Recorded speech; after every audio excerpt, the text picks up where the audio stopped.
My country people, mokuna kon ye. FBI don't report for the death of Leandrums Edward, where he connect put for the yama things so we hear about Tinubu. And right now, what they hear say for the FBI record where they release, they mention this guy name and Tinubu name plenty. But the thing we contain inside the coconut, na be say they will not bear wetin kill the man, nobody know. They say the man don't die and they cover him up. Make people not know say this kind thing happen. Man now, they say this man was hale and healthy. All of a sudden we all hear say, he not gonna breathe again. My country people don't they raise eyebrow, they do They want you to clean the thing where they ground, make they clean them, make it be say we not gonna hear anything again from Tinubu, make it not gonna be say no gonna talk about forgery again, about that drug again. They're not gonna talk about any all the yama thing we do, they're not gonna talk right now because they clear evidence come up for road. As that one constantly bolofo now they will dey hear say Tinubu can't talk say the drone wey kill people for Kaduna say na mistake na e be say na bandits na they be one target. They want target all those Boko Haram people. Na that drone can't go meet civilian wey sit down for their own jejeje say I beg make dem no vex. The thing na be say why that drone no can go meet you for Aso Rock? Why e be say na innocent people wey sit down on their own na the thing go meet? State House not there. Why e no go meet them for there? Why e no go meet APC meeting where the Koniaga Ado, all those they are meeting where they hold? Why the thing no go meet? Why be saying na innocent people where they find food, one chop, then the thing go meet? My country people, I will not know what it Tinubu bow. Am I need Tinubu ya deve key? Never not bona you ya we be say innocent people they use their head they carry with it they don't know. This is getting too much. When I see the shambolic government, see President Tinubu Shettima spend 10 billion on trips in 2024, then they will spend 200 million to feed Aso Rock animals. Okay. They don't also spend another 15 billion for a house so they want beef for them. Then this man, if you not cash ammo with the highway be like a highway with the way they do a jukoroko. You constantly comment, when they talk, when they reply or be say na post-trauma election they worry Obi waiting they feel begging. Hey my country people, this is then wa hey shame not cash you Obi they correct on and say money where they go use for education, use for better thing. Mukuna use them for better thing. Muna not use and say they can't build una resident on one day. Muna way and this thing makes sense, my country people. It don't make sense at all. Say education, they allocate money will not reach anything for education. Then this man resident we want to stay, vice president, lord we want to sit down, they put no me make it just lie down or make it a chop or make it a dance for inside. That's the late night house made for Nabi, make it a rest. 15 billion. Now I can't talk can't they talk rubbish.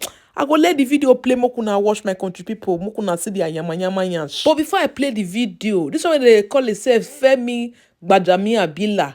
They say he still get 10 billion.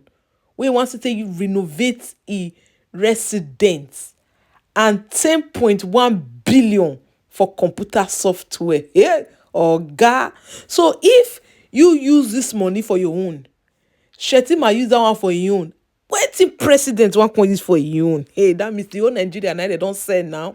We not get anything again. We not they talk again. Abi e good. We could carry go. We consider here for one corner say me they tell Wike make it come out to say Wike don't destroy everything. Say they don't want Wike for FCT again. Make it come pack a load come out. My country people. Wala dey. They say the protest where they happen for FCT not be here. They say make Wike pack a load. But they tell Tinubu make Wike pack a load. Make it come out. Say they don't want Wike again. Not by force. Hey, my country people, we don't forget talking from the beginning of the time when they take the rural thing that this government say, it no go get aid. Now people now be democracy. If you minus people, democracy no go get aid. As far as people not tell you say, Tinubu carry go, nothing where you go do oga, you don't go get. Now people, they go use what they spoiler for you one. They go use everything they frustrate. You go pack your load for this government. You go pack your load, you go run. because the people na go want put person where they need for there. Buhari will not be like this now. Why you won't be like this? At least Buhari we don't see they get a lot of things don't come out now. We don't they get computer, we don't they get social media. Why Tinubu won't be like this? That be with me and understand. They cover all the tracks, all the loopholes, they cover everything. We say make people not see, but yeah, the more they cover it up, the more people see my country. People make I leave the video. This one a Bod TV board area. Hey, wow, we see. Vice President Kashim Shettima has defended the administration's decision to spend 15 billion naira to build a residence for him in Abuja. Shettima, through his spokesperson, was responding to recent criticisms of the project by the presidential candidate of the Labour Party during the 2023 elections, Peter Obi, who questioned why the government planned to spend so much money on building and renovating residences both in Abuja and Lagos for the vice president, but budgeted a paltry 5 billion naira for student loans in the country. The vice president denounced Obi's comments, describing it as a series of misguided attacks and falsehoods, stating that the decision to resume the project, which was abandoned by previous administrations, was in line with the Tinubu administration's commitment at completing long-abandoned public projects across the country. Shettima further accused Obi of post-election trauma and divisive rhetoric, urging him and others in opposition to accept defeat gracefully and prioritize Nigeria's interests. I believe the director pulled up Peter Obi's tweet. Let me just get some of that. What Obi said, I believe, on Monday was that he wrote, "Even as I am still studying the 2024 fiscal budget as presented to the National Assembly last week, I cannot wait as I am compelled to ask, what is exactly wrong with us as a country?" I mean, this tweet got a lot of reactions. He further went on to say the budget of 5 billion naira for student loans, which is yet to be disbursed, is only a tiny percentage of the cost of the vice president's new home. We are projecting to use 4 times the amount for educating all Nigerian indigent students to house the vice president. We need leaders who show compassion and are willing to sacrifice for common progress and development. Such compassionate and frugal leaders are critical in our journey to the new Nigeria. Over to you while I catch my breath. Ayomide. Absolutely. I first of all, before I comment on the story, must say that thank you to the opposition leaders, opposition, for doing what they're supposed to do, which is, as in opposition, check government, criticize when necessary, and also give alternatives as well. I think that's also one area that we must look into. So beyond just pointing out where the government isn't doing very right, is also giving an alternative solution to the issues at hand. So that's that. So thank you so much. And in saying that, I must say that the Vice President's response shouldn't shame Mr. Peter Obi for doing what he ought to be doing, being in the opposition. That is checking, going through documents, and not just him. I kudos to CSO, civil society organizations like Budget and the likes, who have also taken it upon themselves, journalists as well, to criticize, to critically look at the budget and bring out or point out things in there that ought not to be there. When you look at the current state of affairs in Nigeria, especially economically, unfortunately, there's no justification. It's the same way where they try to justify the number of people that were sponsored to COP28, saying that, oh, it was important under the current economic climate. It's the same way they're trying to justify the fact that in front of the Vanguard newspaper today, there's a further breakdown of how much money is being spent, especially at state level. 15 billion naira on trips is what's budgeted in 2024 elections. Villa, mechanical, electrical maintenance at 9 billion naira. All these, Oji, are higher than the student loan. So this is where you put education, and this is where you put sustaining or maintaining buildings or funding the lifestyle of people in government. Not reflective at all. Vehicles, even though in the supplementary budget we talked about the vehicle allocation, there's still a vehicle allocation of 6 billion naira in the 2024 budget. Then we have honorarium, which is, well, that's a paltry 365.8 million naira. And then you wonder that what really is the priority of this particular government? What is the priority? When President Tinubu was campaigning, and even during his inauguration speech, he had talked about his commitment to security, to education, to the young people in Nigeria, but it's not reflective in the spending and what the budget talks about. So if you're giving 15 billion naira to renovate the presidential quarters, which, by the way, is not necessary at this time. I say that emphatically. Rufai keeps giving the example of the Prime Minister of France, who cannot even dare say he wants to touch his official residence because the people will be up in arms. And then here we are, battling an economic crisis whereby we're looking at the budget deficits, we're looking at revenue shortage, we're looking at having to service debt, and what we're focused on is spending billions of naira on buildings and trips, and then we are putting 5 billion naira to give to student loans that people, the students and us who are saying that is nowhere near enough. We have to rethink, and as John Maxwell says, everything starts and rises and falls with leadership. Our leaders must begin to demonstrate that they are part of this society we live in, and they are in touch with the sufferings of the people. I hope that this will be shut down in the House. I hope, being the key word, because as we said, it looks like a rubber stamp assembly, but I hope that when it's defended in the House, they will shut it down and take off some numbers and not actually inflate these numbers under these categories. Well, the Nigerian Air Force announced on Tuesday that the federal government has approved the sale of its Falcon 900B aircraft. Air Force spokesperson Edward Gapquet, in an invitation letter posted on X, asked interested buyers to submit bids via email or physically, further stating that the aircraft is available for inspection at the 307 EAG hangar of the Nnamdi Azikiwe International Airport in Abuja.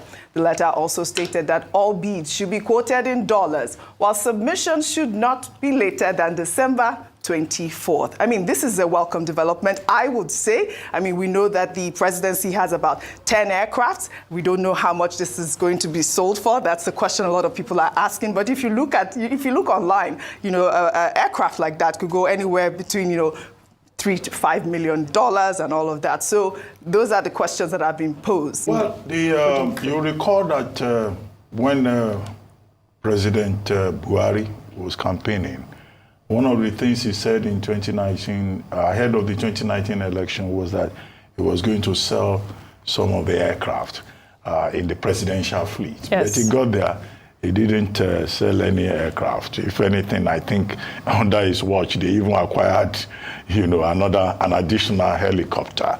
But now, this time around, under the Tinubu administration, they are trying to sell off one of the Nigerian Air Force aircraft. The Nigerian Air Force, by the way, manages the presidential fleet, yes, and they have all the ceremonial aircraft that they use for official purposes. So this one is said to be a Falcon, right? Now, the only thing that I see here is that, well, I don't know about aircraft, but this aircraft has been commissioned, has been in service since 1990. But people who know the subject say, with an aircraft, it's not the age that matters, yes, it's the quality of the maintenance. But the only caveat that I have here is that they are asking people to do an open bid, either to do it virtually or to do it physically.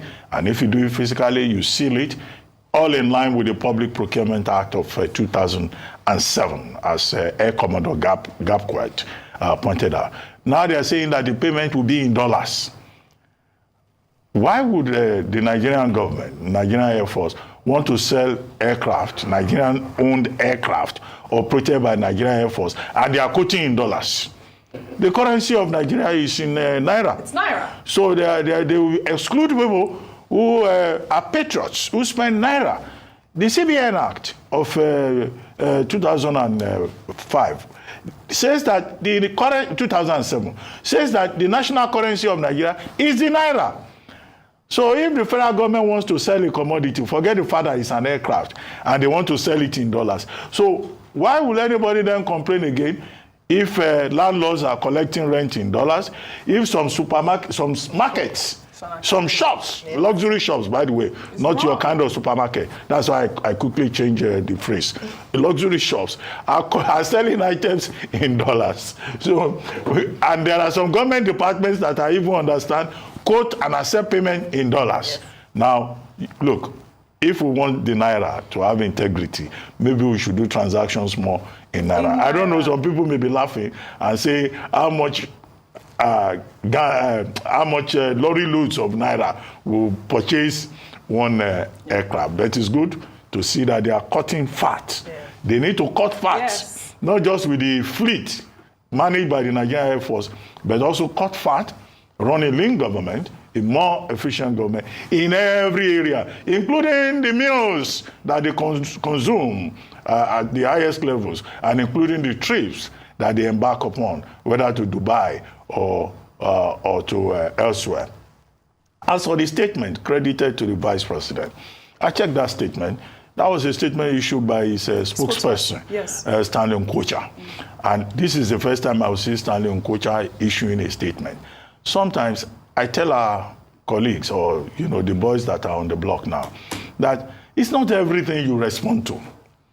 There's nothing that Mr. Obi said, Peter Obi said, that Waziri Adamawa has not said, that all of us on this table did not say about the building, because we said, look, at a time when there is austerity in the land, we shouldn't be talking about big structures. But the explanation by Stanley Nkocha is that this was a project that had been there, and an abandoned project since 2010, and that government has returned to it. The FCTA, Federal Capital Territory Administration, led by Nyesom Wike, which manages structures in the Federal Capital Territory, says he doesn't want abandoned projects. But he has gone to start with the VP's residence.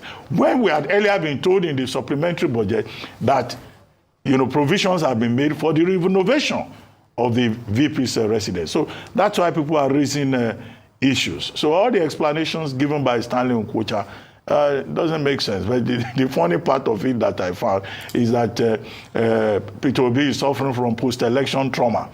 Now, using such strong language will not stop the opposition from speaking. Yeah. So spokespersons should know their limits. It's one thing to be seen to be working. I mean, I don't think it's the VP himself that will go and say, okay, go and write a statement to go and abuse Peter Obi. Nobody does that. But Stanley Nkocha will jump ahead and say, I have to defend my Oga. I have to defend my Oga. If he wants to do that with this emerging opposition, he will be busy every day writing rejoinders. Yes. I love that word, emerging opposition. I love the fact, and your point is quite valid, the fact that these two oppositions, they're out here now questioning all the facts. We have Atiku Abubakar and Peter Obi continuing to, shine light on these issues that disturb Nigerians. This is Bod TV Bod. In case the first time you come here, please don't forget to subscribe and hit that notification bell for more uploads.